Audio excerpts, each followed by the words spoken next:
Hello, good morning, good afternoon, and good evening from every part of the world where you may be watching us from.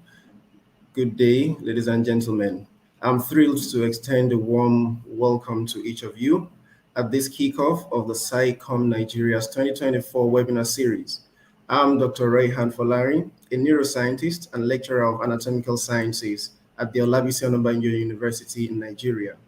Additionally, I have the honor of serving as the Chief Operating Officer of Science Communication Hub Nigeria. As the COO of SciCom Nigeria, I'm privileged to be part of a vibrant community that is dedicated to promoting the public's understanding of science, mentoring the next generation of scientists, and curating a database of scientists and science journalists. Our mission comes live through various activities, including knowledge dissemination workshops, outreach and support programs, mentor-mentee networking, science communication competitions, and of course, insightful webinars like the one we currently have, like the one that's currently in progress. So before we delve into today's topic, let me take a moment to introduce our esteemed speaker, who is no other than Professor Sadiq Yusuf. He is currently the Vice-Chancellor of Newgate University in Minna, Nigeria. Professor Sadiq had his PhD in physiology from the Ahmadu Bello University, Zaria, and he has had over 30 years of experience in teaching, managing scientific research, and academic education. He's had also extensive experience with both undergraduate and postgraduate students in this course. He has received a lot of funding from notable scientific organizations, bodies including and not limited to the International Brain Research Organization. A lot of us will be familiar with these bodies, as well as the Wellcome Trust, the ISN, the International Society of Neurochemistry, as well as the Company of Biologists, amongst many others.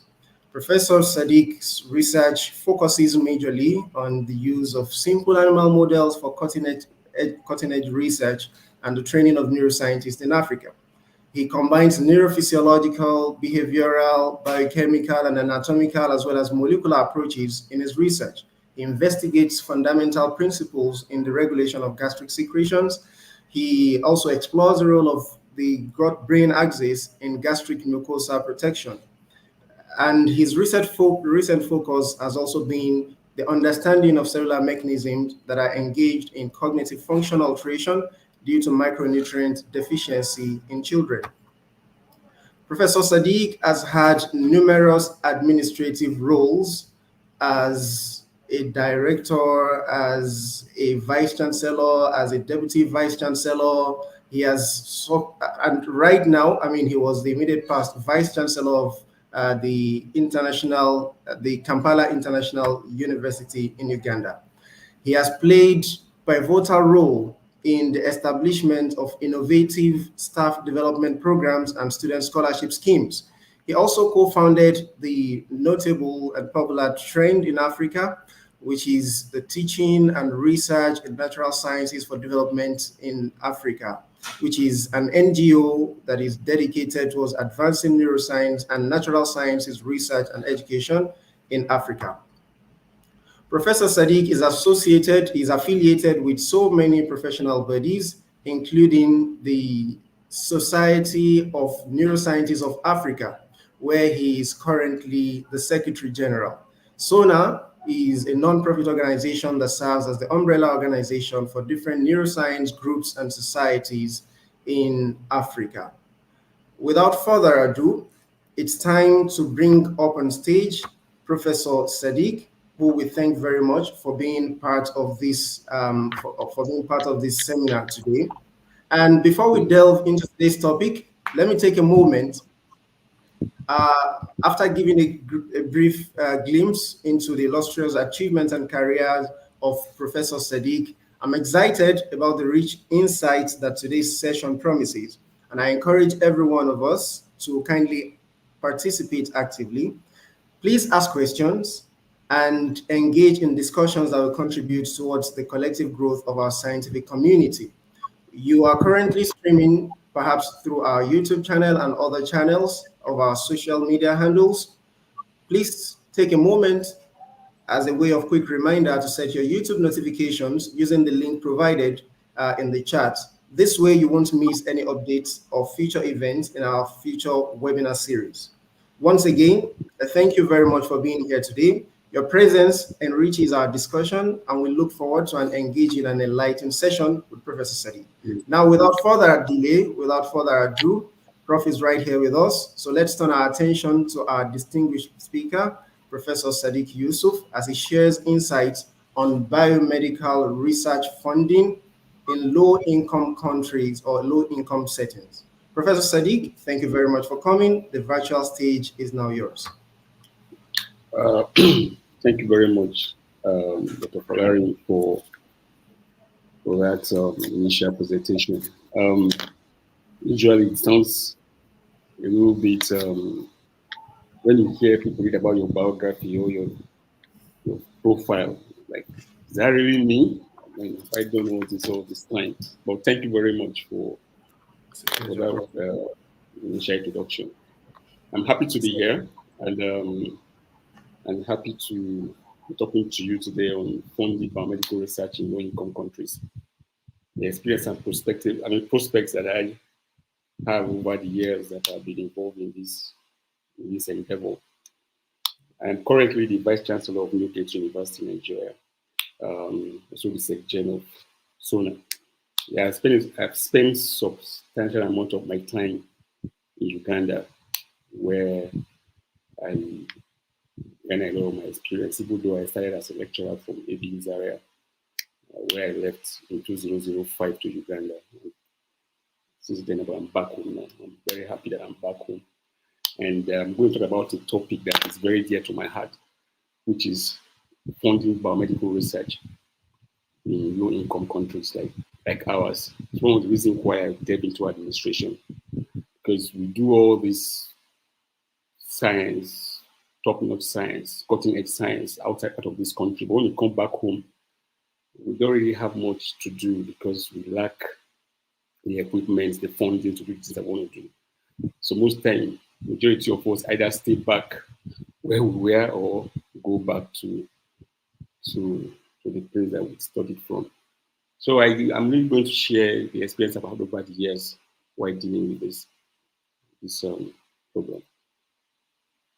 So as biomedical scientists, we all know that this branch of science has achieved a lot in the last 100 years. For example, because of the research that has been done in this area, we now understand a lot about biological systems, and how the system operates, and because of that, we've been able to manipulate it to our advantage.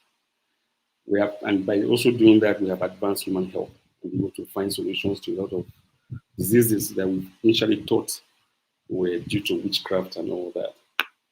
So we're able to treat a lot of diseases. But funding all this research, majority of the funding come from high-income countries. And due to our setting, where resources are very, very, very scarce and lack of prioritization, majority of the countries in the low-income regions has devoted little amount of money to research, and because of that, capacity and output has actually remained very low.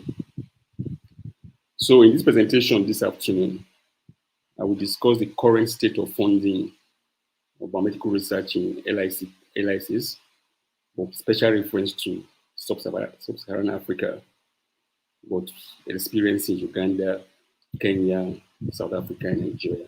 I'm going to use that as my major examples. I will also discuss the strengths and limitations of the existing source of funding based on the experience that some of us have gone through in the last probably 10 years. Because over the years, we started seeing that the research funding is actually dipping more and more, and people are now focusing more on their own internal problems than to take charge of other people's problems. So I'll conclude by providing a new financing models, which I think can work for Africa, which you can actually adopt and see if that can actually help us to increase our funding for research in our continent. So what are the current funding sources that are there? I'm going to use America as a comparison or as a baseline. Now, in that country, over $100 billion is devoted to biomedical research every year.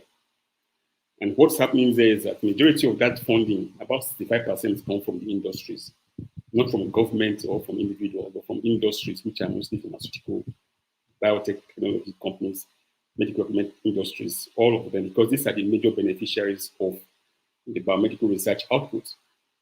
So they contribute a lot of money towards research in the US. 30% is generated by government, mostly through NIH, and about 5% by charities, foundations, and individuals. But majority of LICs, or the government of LICs, have historically actually failed to allocate meaningful money to research. We all know that, and that's why we are where we are right now. So this lack of funding to support research has meant that the majority of the fundings that we use to do research in the continent come from the high-income countries. And majority of these fundings basically, I've divided them into different categories. For example, the first category are government agencies. This way you have the Fogarty Global Foundations, NIH, Medical Research Council of the UK, European Commission in Nigeria. We also have TED Fund and NIMR, that's the National Institute for Medical Research. In Kenya, East Africa, you have the Kenya Medical Research Institute, or the KEMRI, or the National Commission for Science, Technology and Innovation, NACOSTI. Then in Ghana, you have the Ghana Health Science Services, Health Services. And then in South Africa, you have the Council for Scientific Industrial Research and National Research Foundation, NRF. Now, what is all these government agencies? They allocate funds for biomedical research projects, including postgraduate fellowships and scholarships. And at least these grants, when they are available, they are stable, they are consistent, and they usually align with national priorities. Like, for example, TED Fund, I just discovered in Nigeria that private universities don't enjoy this funding, no matter how good the proposal is. You have to align with a federal or a state university to get that funding if you're a private university like mine. So majority of them align with national priorities, but to get them, you have to fill a lot of paperwork and a lot of things to do, and there will be a lot of delay. You may apply for a grant right now, and it may come out after a year or two. 40 priorities may be influenced by politics, which is true in most of these countries. Then the other group are international organizations like WHO, UNICEF, World Bank, Islamic Development Bank, IBRO, Newton Funds. Now, these organizations, they provide funding for health-related researches in low-income countries. Their funding is annual. Okay, they give scholarships, they give fellowships to all researchers from low-income countries. Majority of these funds are actually dedicated to fund research in these countries. The money is actually substantial when you get them, and they also provide support network for you to help you to manage your funds. But to apply for them, the application is usually very stringent, and it takes a lot of time and patience, and funding may be tied to specific projects or goals. So not everyone will actually get that funding, no matter how good your research is. If it does not align with the goal of the organization, you'll be able to apply. Then you have the non-governmental organizations like the Gates Foundation, the Wellcome Trust, Nestle Foundation, Science for Africa Foundation, von Humboldt, and TWAS. This support biomedical research and training in low-income countries. Okay, But then again, what they fund depends on your research question. Does it align with the organization goals and aims? They're a little bit flexible in their funding, but they are mostly specific to what they fund. They don't just fund any project. So funding the limitation is that funding may be project specific and time limited. So you may probably have 3 months, 4 months for the funding to run out, or even a year. The funding most of the time is influenced by donors' interests and priorities. So you have to align with your research goals with that of the donors in order to be able to get it. Then you have the philanthropic foundations, the Gates Foundation. There's the Gates Foundation, then there's the Gates Foundation. This Gates Foundation was set up after the divorce between Bill Gates and his wife. So you now have Gates Foundation, USAID, Rockefeller, Chan Zuckerberg Initiatives, AMREF, and T.Y. Danjuma Foundation in Nigeria. Majority of these foundations basically support biomedical research and training, depending on the research question again. It has to align with what the organization's goals are. Okay? They can provide substantial amount of money and they can support a long-term project. But funding priorities is usually in line with the funder, their goals. And usually there is heavy competition for these funds to come. Then you have certain initiatives that are specific for specific diseases, like for example, the GCRF, the Global Grants Program, the Global Health Initiative Fund. This supports innovations in health-related disciplines that basically affect developing countries. So they put up a challenge. You guys really apply.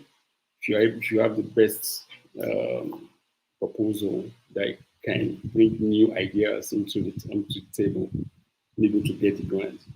So it's a specialized funding that's specialized in funding specific research, and it also helps for collaboration with other organizations. So the bigger the group, the more chances are that you get this grant. Now, the limitation again is that emphasis on specific disease, and it may overlook other areas in the field. Funding is very, very competitive also with regards to these initiatives. Then the academic institutions and collaborations. Again, now this is not between individuals and universities, but between universities and universities. Okay, for example, Southern University is a common university that we all look forward to now. They have a lot of collaborations with African universities and individuals. Okay, and Cambridge University is another one. I benefited from that collaboration. I was in Uganda when we set up the first joint training in Uganda. So, and now Francis Crick Institute. A lot of these universities, our huge institutes and all of that, they all form collaborations with institutions in Africa or LICs to carry out certain researches. So collaboration with international partners, organizations secure funding for joint biomedical projects. Okay, so when you have this kind of collaborations, they can fund a particular project for a long time. Okay, may offer grants and fellowship support specific research projects, definitely. So the strength is that you have access to research infrastructure and expertise from the sister institution, potential long-term collaborations, and support for individual researchers and small teams. But the drawback with this is that funding may be limited, may require strong track record for eligibility. So because of this, most universities don't get collaboration requests from these institutions. And of course, there is high competition, and the majority of the time, success is very, very, very low. Then these specific initiatives, there's Gavi, which specifically focus on funding projects related to vaccines. Global funds, which basically fund specific projects that are related with HIV, tuberculosis, and malaria. So the target for funding is specific challenge in a particular disease area. But there is room for collaboration with experts in the field. But again, there's a narrow range of diseases that can actually be funded. And then the funds usually basically most of the time overlook other health issues which are prevalent in your home country. So again, this is where most of the funding is coming from right now into low-income countries. So what is common to all of them is that what is funded is specific to the funder, what the funder wants. You overlook a challenge within your home country, which is what you want to address. Okay? So because of that, you fund research, funding of research most of the time, or funding of fellowships, funding of training. Basically, you are trained to tackle a problem that is specific to the founder, which may not be aligned with your own goals or the goals of your country or your locality. So that means that we have to find ways to generate funding, local funding to fund our own research in order to find answers or solutions to our problems in the region. Okay? So this is where we are right now. And so the challenges that I've been able to compile that I think are paramount why we have this problem, why we are not able to generate funding. What are those challenges right now that is on ground? One, there's limited infrastructure and equipment in our laboratories. Majority of us train outside. This is where we are. The guy on the left.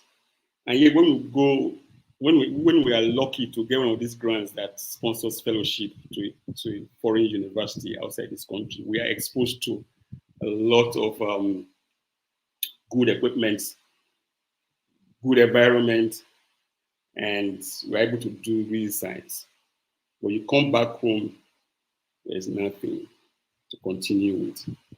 Now, from the database that I've checked, excluding South Africa, majority, if not all the countries in low-income regions, they devote less than 0.5% of their GDP to research, for example. Okay, so it's a problem. You get trained in developed countries in good labs. When you come back home, there's really nothing for you to work with, and yet your country does not devote enough resources for research for you to buy your equipment and other things you need in your lab. Now, like I said, this is a 2017 data. A total of about 3,794 research grants were awarded to about 1,013 institutions located in about 44 of the 55 countries in Africa, for example. All of them, they are coming from outside. NIH contributed about 60%. MRC is about 12%. Wellcome was about 11%. EDT, European and developing country clinical trials initiatives contribute about 9% of that grant. Basically, all the money that comes in at that time, majority came out from outside. And again, majority of this funding has to do with what the funders actually are interested in, probably not your local community. Majority of that funding went to Nigeria, Ghana, East and South Africa. Okay? North Africa, not that much, and other areas. If you look at where this funding goes, yes, Nigeria received some of this substantive funding, but only one university in Nigeria, University of Ibadan, actually got this funding. Nigeria has over 200 universities right now, but most of them don't get this funding. If you go to East Africa, one university, two Barara, Makerere, and South Africa had the lion's share of this grant that came in 2017. Okay, so what it means that even the funding that comes in, you look at the countries which devote substantial amount of money to funding, internal funding, are more equipped to get this funding compared to other countries which don't invest money into research. For example, like I said, Nigeria is one of the biggest countries in Africa. That's the biggest country, black nation in the world. We have close, like now, over 200 universities. But yeah, look at how much of the funds we attract. One or two universities are the major beneficiaries of this funding. Why? That's a big question we need to ask. Why is it that most of the money that comes in goes to one particular segment? If you look at the segment which is being funded, these are the countries that actually have invested in local researchers. So they are now more empowered to get these grants. The other issue is lack of familiarity with home country or local issues.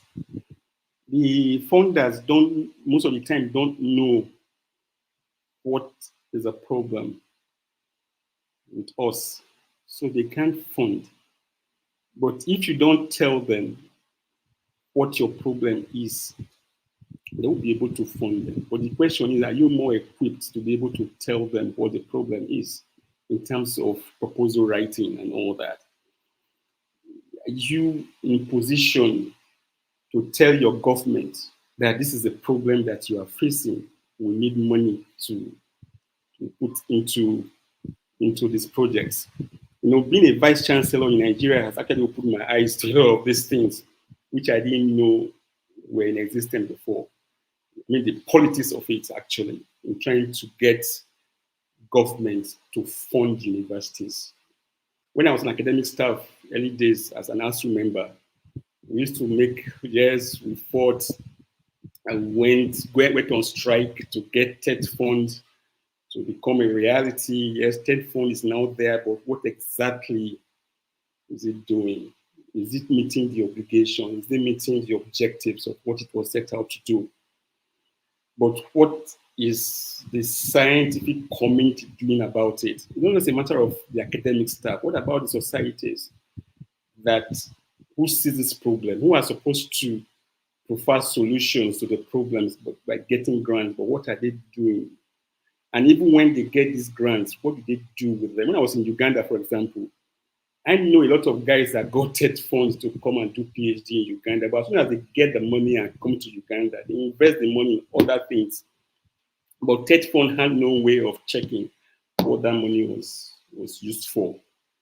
So yes, all the plans are there, but we the scientists have to be on the forefront in order to highlight what these problems are. Then another big issue, which I also saw, is limited mentorship and career support. Now, consider yourself where you are right now, the university where you are. I mean, the majority of us who are listening right now are either junior faculty or transiting from PhD into research. How much training have you received? Who is motivating you? Who is advising you? The person who is advising you, how much success has he himself gotten? Is there a direction for your department or your faculty or your university? Where are they heading to actually? What is their vision? What is their mission? Where do they want to go? What are the questions they want answered? For example, do you have enough professors, enough mentors to coach you to do certain things that you want to do? Do you get the support or is there any goal? If you look at this dimension here, consider yourself in the position that you are in right now. How much of this are you getting in your home institution? Now, if you don't have this, I don't know, how can you compete for grants, for example? Or how can you convince government to allocate some money to research?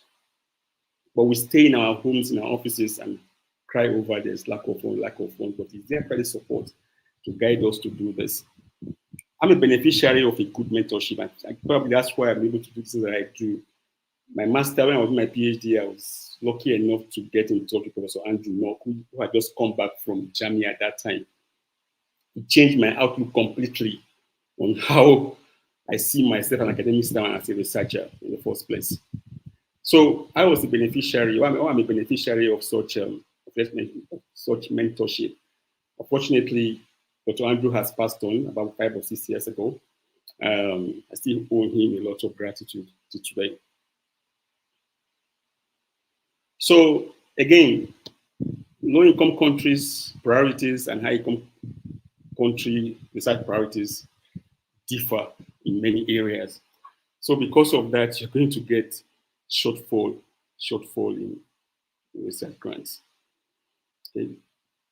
Again, don't rule out the effect of brain drain. Brain drain plays a very, very big role in research funding in the country. Okay. The brain drain itself, people are not moving because there's lack of research funding. We are looking for greener pasture. So the best brain leaves. When the best brain leaves, who is left behind to mentor, to guide in order to get these grants?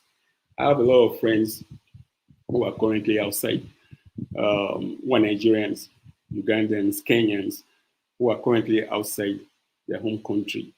And when you ask them, where are you coming back? They're coming back for what? And these guys are actually getting grants in the institution where they are right now. So you can imagine if you were back home, what such grants can actually do for us. So again, these are some of the problems that I've been able to put together. So the next question is, yes, we can cry, we can say excuses and all that, but what can you do about it? What can you do about it? And this is one of the reasons why I went into administration about 10 years ago, because I felt in order to get things, to change things, you have to be in a position of power to make things happen. And alhamdulillah, thank God, I've been able to grow over the years to get to the position where I am right now. I'm able to influence things. I'm able to say, set goals for my university. I'm able to say, this is the direction we're going to move to, and be able to influence certain things. So yes, some of us who are listening right now, like I said, are junior faculty or they are in transition. They may not have such powers, but when we come together, we'll be able to influence things. So that has influenced some of the things I'm going to propose. I'm going to propose here right now, and I think they can work if we all put our heads together and see how we can move it forward. First thing first, advocacy and awareness. You know, I came to respect this when we're doing, first and foremost, with IBRO. IBRO has grants for advocacy, to sort out neuroscience advocacy in Africa. And then in Trend, we set up the advocacy group, was headed by Mahmoud actually, where we had outreach programs, and which was quite successful. And I think that's what led to Mahmoud to get the grant from Wellcome Trusts about 4 years ago that has led to this platform, which I'm using right now to talk to you. So advocacy is a very important tool that as biomedical scientists, we have to find a way to lay our hands on to make things happen. Like I said here recently, about 2 years ago in their summit, the last AU summit, they agreed that every AU country should increase their research funding on the tweets about 1% of GDP. Okay. We know this. This is in the communique from AU. What have we done about it as scientists, as organizations, like for example, SONA, NSN, and other organizations in the continent. I believe now is the time to engage in advocacy efforts to secure research funding from AU partner nations. Nigeria is a strong member of AU. It's signed onto this communique. In the last 2-3 years, what effort is in place to make sure that we achieve this? We have to be on the forefront to do that. So the thing that we must do in order to ring the bell, so everybody who has ears will get to listen. As scientists, we must find a way through our societies to engage policymakers. How do I know this? One of the big headache I have right now as a Vice-Chancellor is dealing with professional councils, the Medical Council, the Nursing Council, Medical Lab Scientists Council, and all that.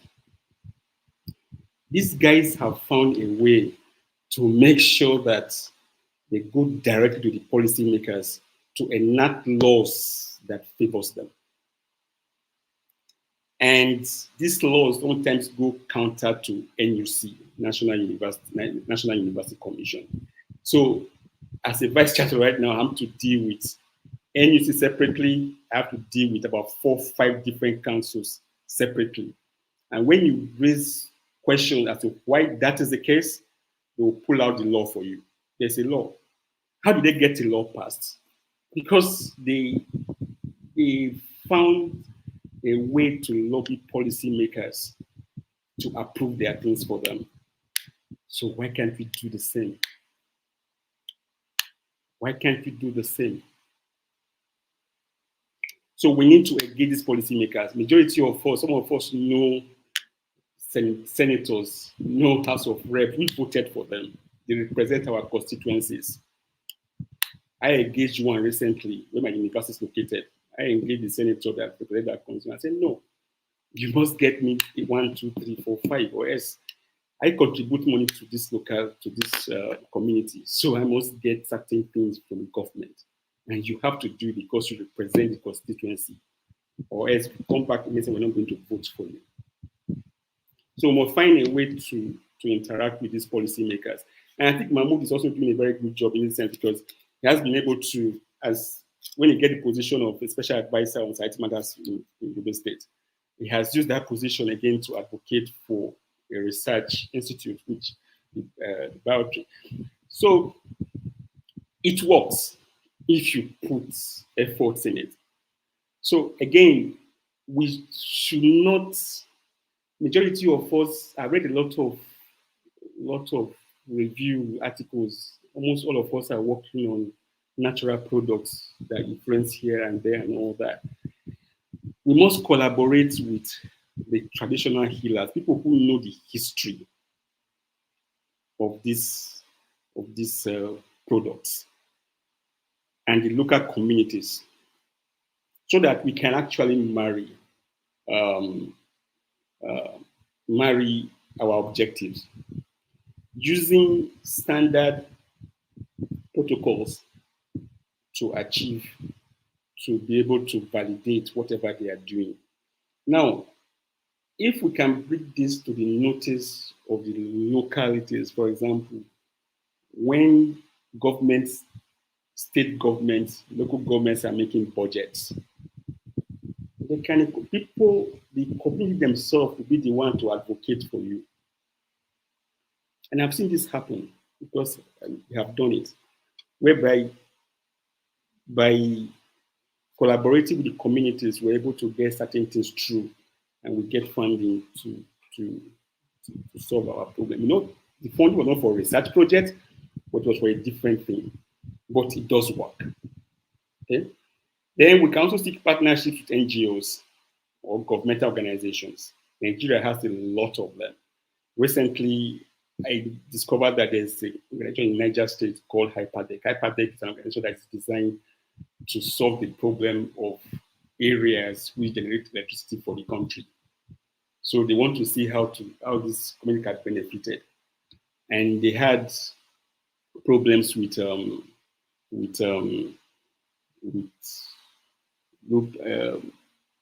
monitoring and evaluation of their projects.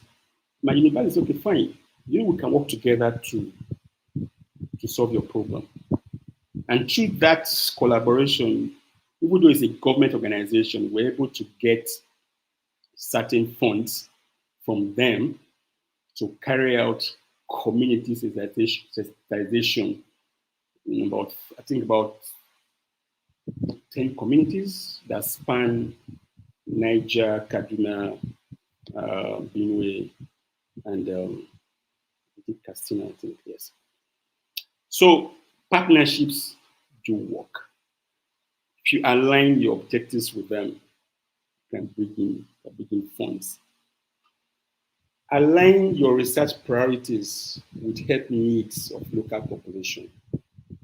This instantly gives you recognition or support. It may not come what you need, but talking to the community, interacting with them can amplify your voice. And believe it or not, it can reach to high places and be able to get your objectives done. Now, we can do all of this if we come together through what I call Biomedical Research Awareness Day. BRAD is a program of American Pharmacological Society. Basically, BRAD was set up to advocate or to make the public aware of the role of animal in biomedical research and how that can help them. Because when the animal rights came up, a lot of labs were burned down, a lot of labs were closed. But these guys came up with this idea to educate the public about the rights of, about the role animals can play in biomedical research. Without it, we won't be able to validate our research findings before you get them into humans. And that has had a major impact on the animal rights. But what if we do the same so that we let our policymakers, the public, our communities know the importance of our work? Know the importance of our work. Draw attention to our work. Okay?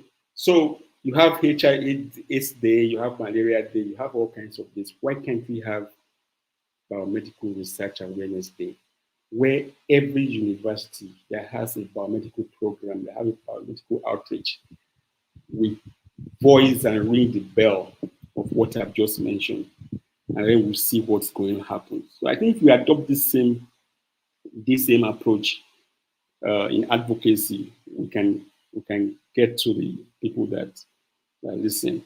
What I've come to realize also is that there is money, actually. There is money if we prioritize.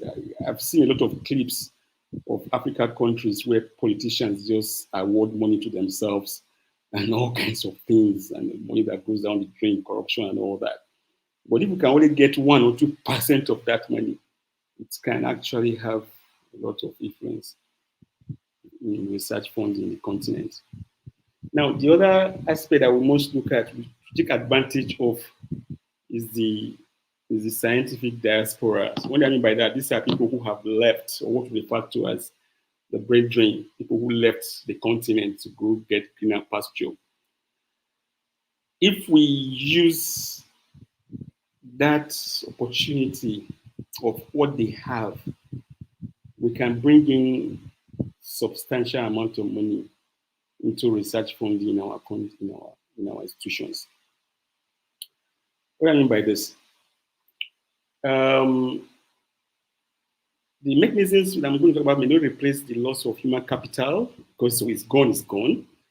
But the mechanism can actually mitigate losses. One, support for local foreign science. What do I mean by support of local foreign scientists? I have a colleague right now whom I'm trying to facilitate. He's coming back home. Right, he's not in Nigeria right now, but I need him to come home. I need him to come and join me, for example, to do certain things. I know I can't pay him the money he's earning right now. But what can I do? I can influence, or we can influence our universities, our local governments, our state governments, or a company to facilitate certain things. Like, for example, now Mahmoud can come back home anytime because there is bio center. Without the support of the state government at the university, we people would have been able to build that center. And if we will not come back to the lab he left about 10 years ago. So if you support colleagues who are outside currently, that you come back home, there is something to come back home to. There are facilities you can work with. With those facilities, you can continue to enjoy grants. I don't have to give you the grants, but if they know that you have these facilities with what you already have, you can bring in more funding. That's one. You can also establish equal partnership in collaborative efforts between foreign-born scientists and with leaders who are currently here. Okay, so you set up a facility. You say, look, we're going to go on these things. This is how I came back home. Look, the Newgate University, I didn't have a penny or anything, but the owners, we had this discussion with him and said, look, come back home. Let us do this thing. And I'm here. So it's actually doable. And I believe it can be done once there's goodwill, okay, between parties. So you can also get specific compensations to build infrastructures so that these people can come back home too. Technology transfer is another option they can use to come back home. Returning younger biomedical researchers should help peers to mentor students and to help manage research groups and projects. This is, again, very, very important area. Again, I want to use Mahmoud as an example. When he comes back home, already before he comes back home, already he's set up, there is a base right now where people are being mentored. Like Folarin just told me that he just got back from Newgate, back to state about 2 days ago, where he has gone to do research in that center. Okay, while he's there, he's now able to. He took his students actually to that center to do their research, and they're now back home. So if we continue to have people like that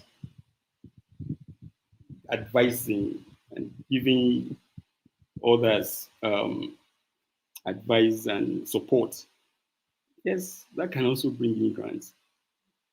Those individuals should now be empowered to bring in funding. Improving of communication on finding and data, like what we are doing right now, we need to give more webinars like this. Some of us should continue to give webinars like this, especially in areas of how to publish in peer-reviewed journals. Right now, about 2% of publications every year in biomedical research, 2% come from LICs. It should be more than that. And then if you look at the population of people who are in LICs, there are more than the population of people who are in HICs. Yet we contribute 2%. Not because we don't do research, but because sometimes we don't even know where to publish or how to publish.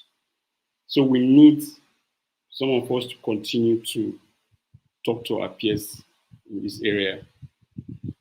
Understanding the requirement of grants. Like I just mentioned a while ago when I was talking about the organizations that give grants. One thing that was cutting across was specificity that is specified to the funders. Not all the funders don't have the same requirements. Sometimes the application is a bit different. The structure is actually different. So we need to train people to be able to understand these requirements and look out for them. Like when I give a talk on grant sponsorship, on how to write grants, sometimes majority of us, the way we submit our applications kind of take us out of competition. We will not be part of the first cohort that is called to participate in the grant exercise. That's because of the way we package the grant or the application. So we need to understand, we need to have training, understand the requirements for grants, funding opportunities in LICs, because like I said, not all grants, like I just mentioned a while ago, not all grants are meant for LICs. There are some grants that are specific to HICs alone, so you can apply for those. Okay, so look at the funding opportunities that are available for LICs, and those are the kind of grants you apply for. And if the opportunities are available, do they align with your goals? And your goals, do they align with the conventional goals of those people? And then we need to also share grant writing expertise. The opportunity to have these webinars in these areas, I believe that will really help people who are home to get this expertise to be able to compete for these grants which will be available. Again, senior researchers should share their expertise and support for the young returning biomedical research. So for some people who have done their masters and PhD and need to come back home immediately because the grant does not cover their funding. For example, I'm just looking at my friend Yusuf, who is currently in Canada doing his postdoc. Yes, he does come home once in a while, but if he decides to come back home, back to Gombe State University, will he have a senior person to guide him, to support him, to do the things that he wants to do? It's not that these people, they are not there, but sometimes they are not willing. Okay, so senior researchers in our institutions should be able to support the younger ones. I like what Olopade is doing in Ibadan. I love what Adeni is doing, and everybody. What Amadi is doing, Mahmoud is doing. And these are the kind of things I'm talking about. We need to be able to support the young scientists so that when they come back home, they will be able to fit in perfectly. Okay? So the last model that I want to talk about is new models that we should try out. And these models, they're not new particularly, but they've been tried elsewhere and they've worked. I told you most of the research in the US as a benchmark, US has about $100 billion for biomedical research. About 65% of that money comes from private sector. So why can't the same thing happen here?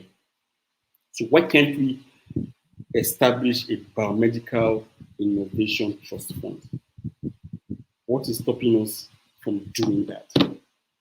Why can't private, public enterprise institutions come together and contribute at least 1% of their budget to a common pool? Now, this pool will form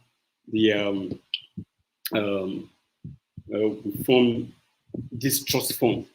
And because it's a collaboration between two institutions or between a public and a private institution, there will be a monitoring team, not like TED fund, where politicians elect people to head them and they can do whatever they want to do.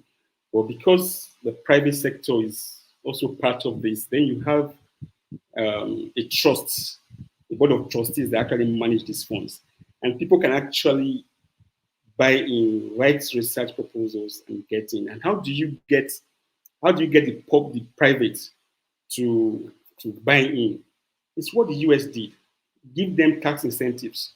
We do this most of the time. Like when Dangote was going to be the refinery, government gave him tax incentives. They waived tax for him. He had a different exchange rate for the dollars, so he was able to build the refinery. Why can't you do that for biomedical research or for research funding in the country? Bring private sector into it. Give them tax incentives. Let's say, for example, the tax is said you give them. Part of that tax is put into that fund. For example, now, if my university wants to align with another unit, for example, say I want to align with ABU, for example, we can agree with ABU that we're going to do joint projects, yes, but 1% or 0.5% of our annual budget is put into that fund every year. And once we have it, both institutions, we have a goal, there's a question we want to answer. Let people from both institutions apply for that grant. And whoever has the best idea will get the funding. So I believe if we are able to set up a Biomedical Innovation Trust Fund, BITF, it can solve a lot of local problems. If we can influence government to tell private sector, we're going to give you tax incentives or tax waiver, but to do that, you must contribute 1% of your earning, of your profit to this trust fund. And the trust fund is not going to be managed by government. It's going to be managed by a board of trustees that will look after the funds and be able to review the grants which will come in and be able to award these grants. And I believe that if we do that, the money that can be generated with more than TED fund, TED fund is currently having. Again, one area that we need to look at is crowdfunding, something that I am thinking of seriously that I believe can actually work. So if we have a project that we want to do, so why can't we take it to the public? We can use websites like Kickstarter or Indiegogo, for example, to put it out there. You'll be surprised how much money you can actually generate if politicians can use crowdfunding to source for funds to fund their private life and all that. Why can't we do it for biomedical research? I think it's one thing that we can do, and then it may help. It's something I'm actually looking forward to doing for SONA in order to fund some of our activities, because the funding from IBRO is getting smaller and smaller and very difficult to get. So now, for example, we have to raise funding to do a number of things that they want to do in the continent. So this is one of the areas I'm looking into to see how we can actually raise funds to fund specific projects for the society. External funding, yes, explore the internal funding opportunities within universities. And the reason why I'm saying this, you may think there are no funding for certain things within the university. There is money sometimes. For example, when my first trip to the US, when I went for a course to get myself exposed to molecular biology techniques, because I didn't have exposure to molecular biology techniques when I was doing my postgraduate in ABU. And ABU built this wonderful biotechnology center with a lot of funding from World Bank and MacArthur Foundation, beautiful equipment. But majority of us who went to university have no idea of what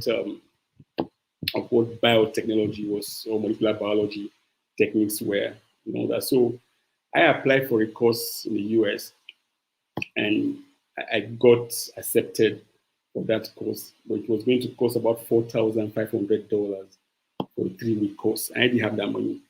So I spoke to my mentor who said, no, write to the VC. Write to him, there's money. I said, seriously? He said, no, write to him. And I did wrote, and I wrote to the VC. And believe it or not, 2 weeks after, my fees were paid by the university. So there are some certain internal funding that's within our institutions. If you have good mentors or good advisors, or you have a good head of department, a good dean, they should be able to help you to secure some of these fundings for a short-term stay in certain labs, which now give you the experience now that you require to bid for more grants, for example. So the setup from LIC should take advantage of this, also of established regional international initiatives, okay, for partnership, okay.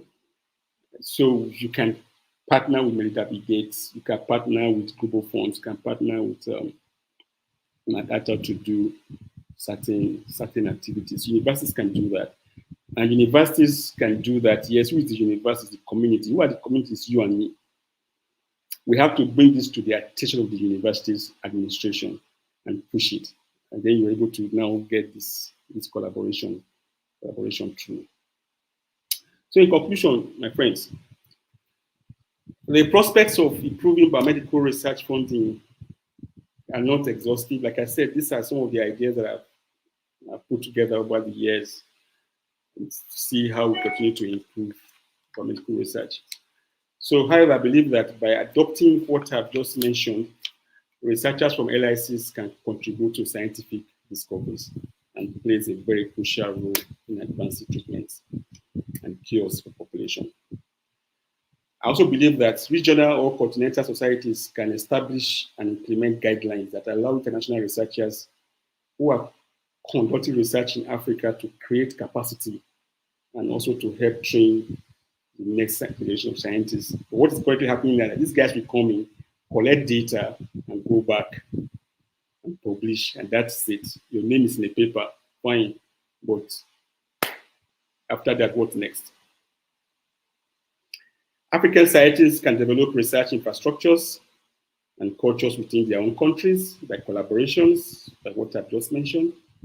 I also believe that by adopting these strategies, African scientists can increase collaborations in areas of training, education, and of course research, which will in turn increase synergies in biomedical research, producing lower costs for everyone that's involved. So these are some of the ideas that I thought I could share with you, and then we'll see how, if we work together, if we can promote internally generated revenue for biomedical research in the country. So I want to thank the organizers for inviting me to give this talk. I was just joking with Larry that I think we have never met. Then I realized we met only once during the SONA meeting in Ghana sometimes back. So thank you very much for listening, and I thank the organizers for inviting me for this talk. Thank you. Thank you very much, Prof. Indeed, that was it was an enlightening session and a very thought-provoking one. So we thank you for always giving us this insightful content whenever we listen to you. It's always a pleasure to have you on board, and we thank you for always hitting our calls. So a number of comments kept coming in. I want to thank everyone for being part of this discussion so far. We've received comments from different parts of the country, as well as some questions, which I'll quickly go through for Prof to address in the interest of time. So I'll start with this from Dr. Mahmoud, which Prof, you referred to him a number of times. So he co-founded Science Communication Hub Nigeria in 2018.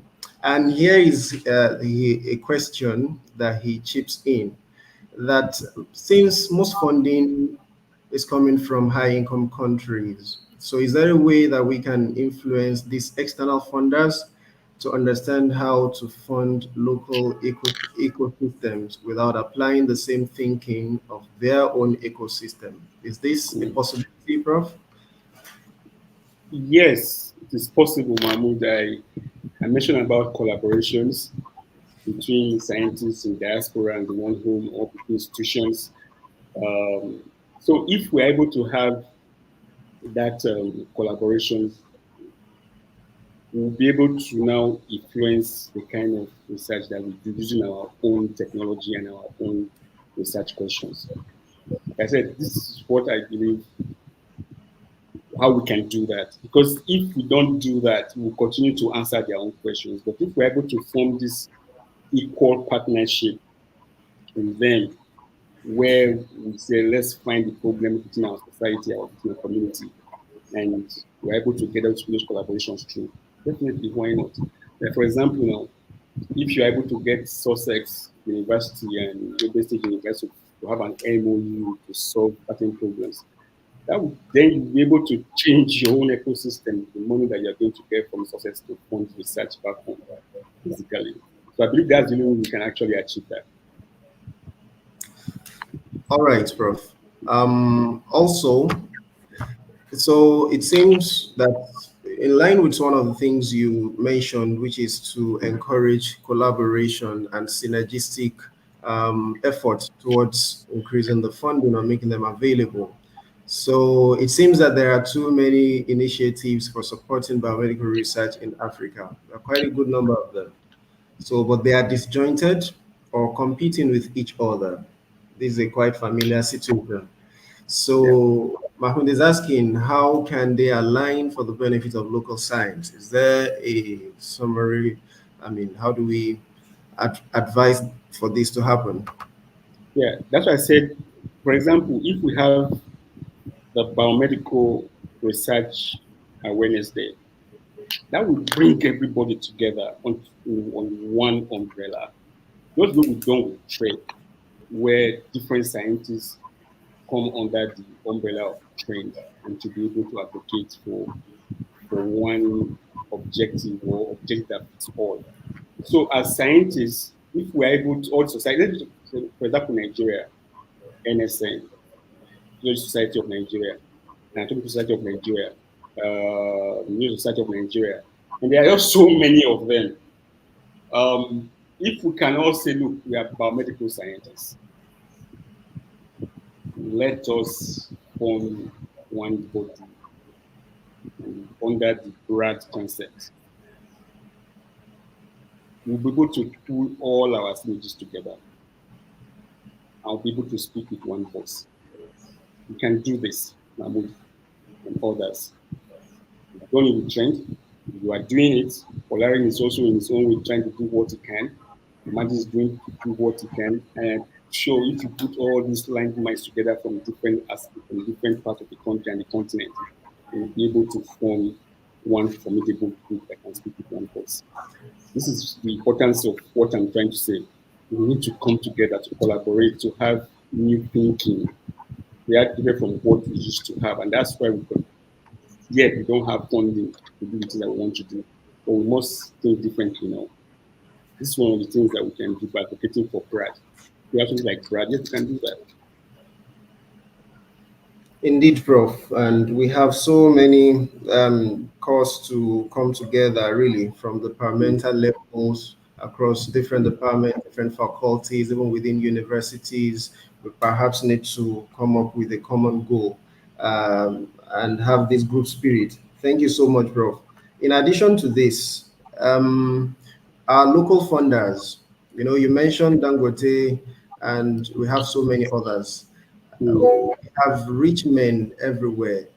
What do you suggest is the best way to buy them into the kind of research that we do to get them to fund research as local philanthropists? I think that's the one of the first things I mentioned was advocacy. People don't even know we exist. People actually believe that most of the research that are done from outside this country, outside the continent. I, like Dangote, for example, is funding one university in Kano, pay their salaries, build hostels. I heard recently that Bajagbamila built a hostel in Lagos and all that. All of this, it didn't just come out from nowhere. Somebody must have gone to them to advocate for them. Somebody must have gone to these people and said, do this for me. Recently, I was talking to a colleague who were trying to set up a faculty of law, and then one of the person I approached to be the dean was just talking. He said, "Look, I got 50 million naira recently from my department. You know what I did, sir?" I said, "What did you do?" "I just wrote a letter to 4 or 5 governors, and they replied. One of them gave me 10 million, one gave me 20 million, one gave me 5 million. So I got 15 million from my department now to be able to do certain things. I bought computers, I bought this for the department. So yes, these guys we need to talk to them. And how do we talk to them? Again, through advocacy, through organizations. If we can come together, common like for example, using this platform, yes, we can approach a number of people to buy into our ideas. The other bit is to force them. Like for example, if you walk through the the House of Assembly, Senate, and all that, and you're able to push through a bill that says that every company that gets a tax incentive contributes 1% to the biomedical trust funds. So if you are going to operate within the country and you are going to benefit from the tax waiver you are going to get, why not contribute a percentage of that to, to research? And you can do that by establishing the trust fund. We did it, the country did it with TED fund. TED fund is basically petroleum funds that come from petrol. Every sale they make, set aside a percentage of it to get a pool and people are able to benefit from it. So the onus is left on us, the biomedical scientists, to advocate for this. And this is why I'm actually stressing this point, and I'm actually very grateful to the platform for giving me the opportunity to stress this point. We need to come one team and speak with one voice. It's very, very important. And we can get them on our side. Not all, but a few. Thank you very much, Prof. This makes one to wonder. So during the course of your talk, you highlighted the challenges with securing external funds, as well as the fact that we have less engagement of local philanthropists or local funders. So is there a way to strike the balance? Which should we prioritize? While we make effort towards both streams, which should we prioritize? Which one seems to be more self-sustaining? Which one will make local research self-subsistent in the longer measure?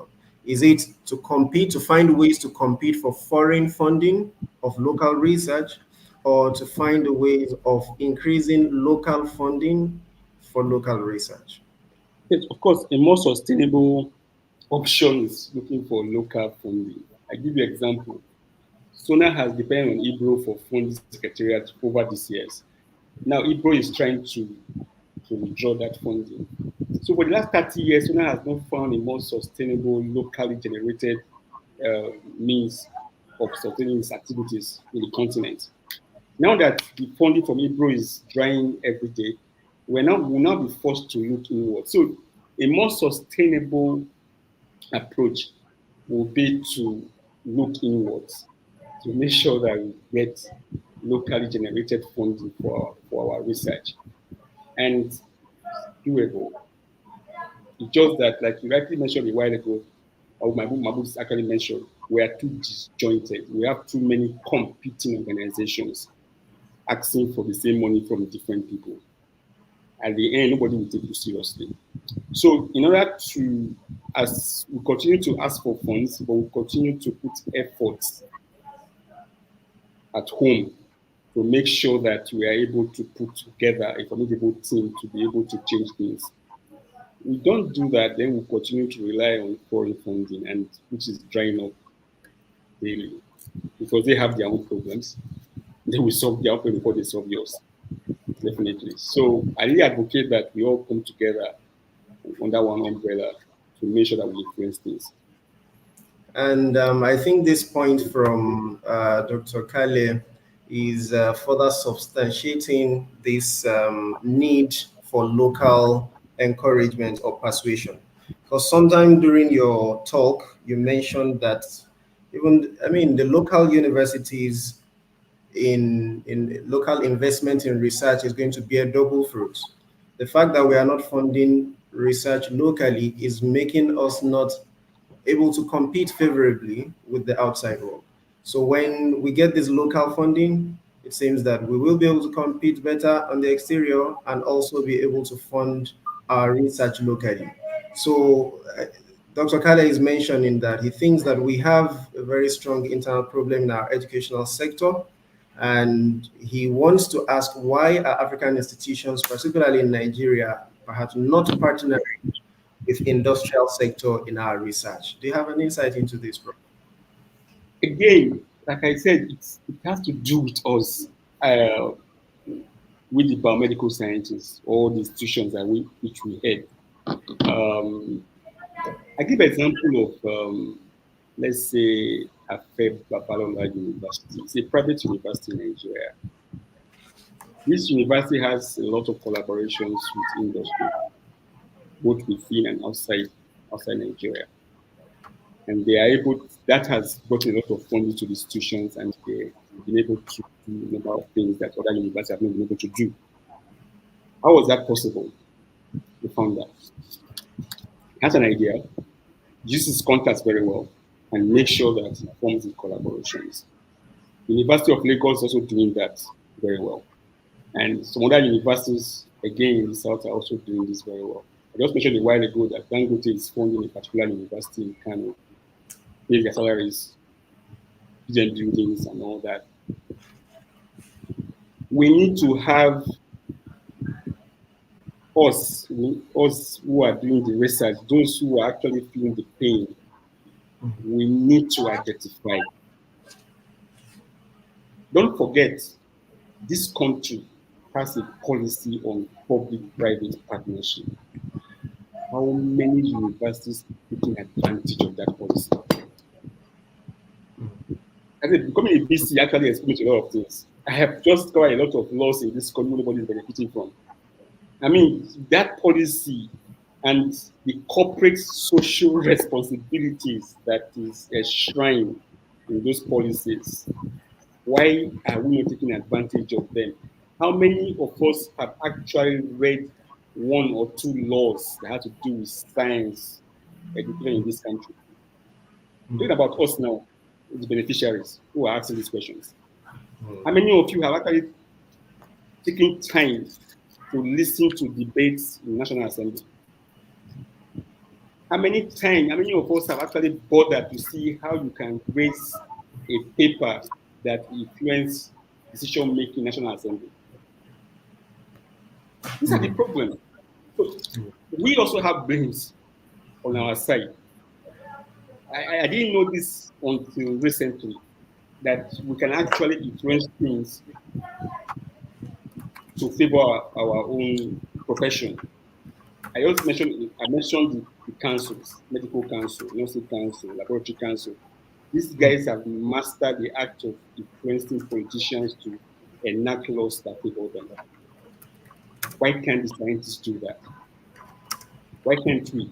So we'll continue to blame government, but there are certain policies which are in place that we can use to our advantage, but we have not bothered to actually take them up and implement them. Like, for example, my university right now, I'm asking those questions.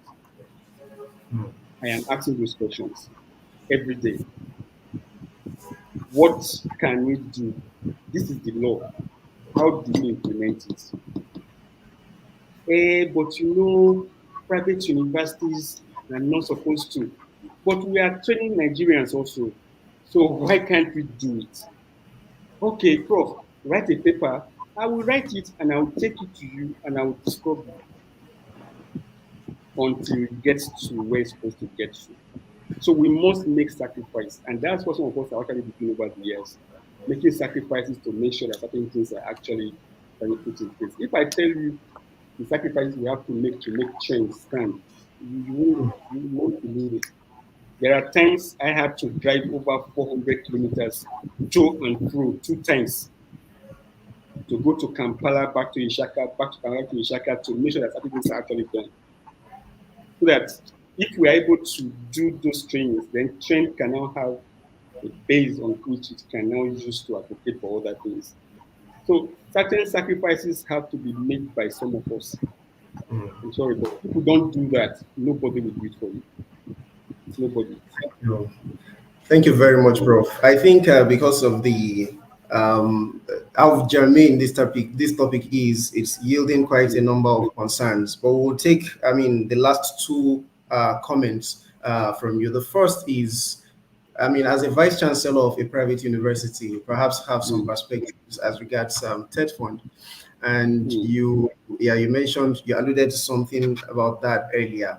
What would be your few words of recommendations or advice to TED Fund, perhaps concerning the current modus operandi? Not TED Funds. What I've told my operator, my pro-chancellor, is like get in touch with other pro-chancellors. 5, 10, 15 of you. Write to Ministry of Education. Why would private universities not enjoy TED funds? Are we not paying Nigerians? Are we not employing Nigerians? Are we not educating? I mean, what are we? What are the government universities that we are not doing? Why are we excluded? Is it because we are profit oriented? If it's profit oriented, then what rules do you have to put in place for us to enjoy it? So the private sector themselves need to come up and talk about it. And I'm happy to say that he took up that challenge and they've been able to come together, a team of about 10 of them, and they're actually working on it. And I'm not going to rest until I make sure that their paper is ready. I'll personally take it to the Minister of Education and That's make sure that, make sure that it's in the next 5 years or the next 3 years, private universities should be able to enjoy TED fund. I can assure you that. Don't worry. wow. Mm. That's a very nice one. I'm sure, colleagues that are joining this program from private universities, this is a lot of great news for them to enjoy. Finally, Prof, so with regard to the Biomedical Innovation Trust Fund that you recommended, what would you consider as the immediate next step to be taken if that were to be achievable? Okay. Right now, Yeah. we have a new society of Nigeria. That society has members of anatomical society. It has members of social society. It has members of, there are quite more than 10 associations that are members of New Society of Nigeria. Quite a number of them. If the current president or the current ESCO can use that platform to say, guys, let's do this. Let's come under one umbrella. Just like SONA. SONA is Society of Neuroscientists of Africa. It has bodies that are affiliated to it. It has all the new society in Africa. The national. Same thing with IBRO. IBRO has regional societies affiliating with it. So under IBRO, they bring all the new societies in the world under one umbrella. Then within Africa, SONA is doing the same thing. Why cannot happen in Nigeria?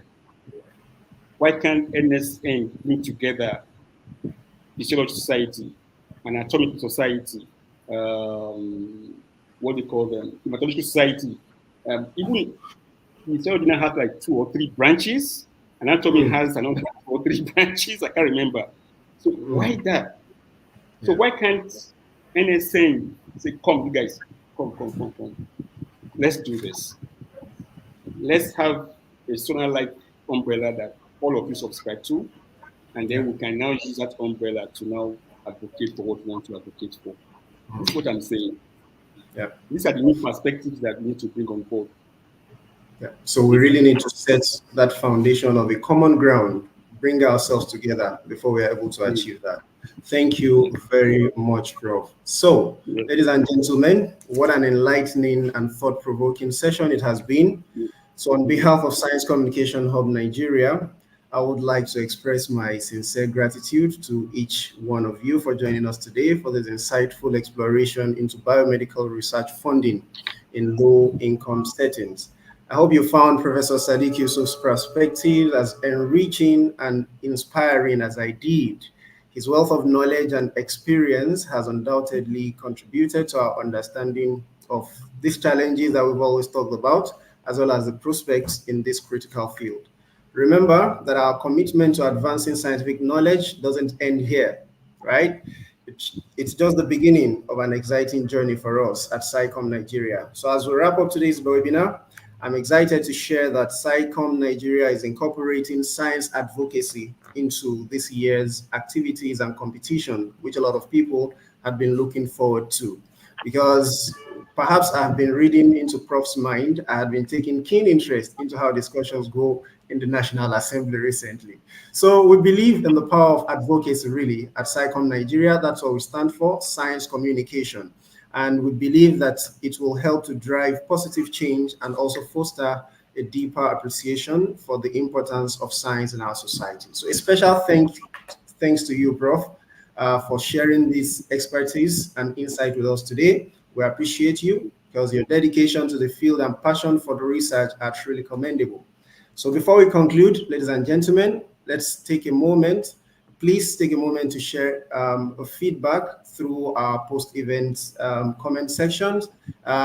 You can always go back to this video and also reach out to us whenever you have further comments or suggestions or recommendations. Remember to also subscribe to our YouTube channel as well as others of our social media handles, because your input is very invaluable and helps us to tailor future events to better serve your interests. Once again, thank you for being part of SciComNigeria's 2024 webinar series Kickoff, which we started today. Together, we are building a community that not only embraces scientific curiosity, but actively shapes the future of research, knowledge dissemination, and science advocacy. So until next time, stay curious, stay engaged, and keep pushing the boundaries of knowledge. Good morning, good afternoon, and good evening. Thank you all. Thank you, Prof, and bye, everyone. Thank you. Thank you. Bye.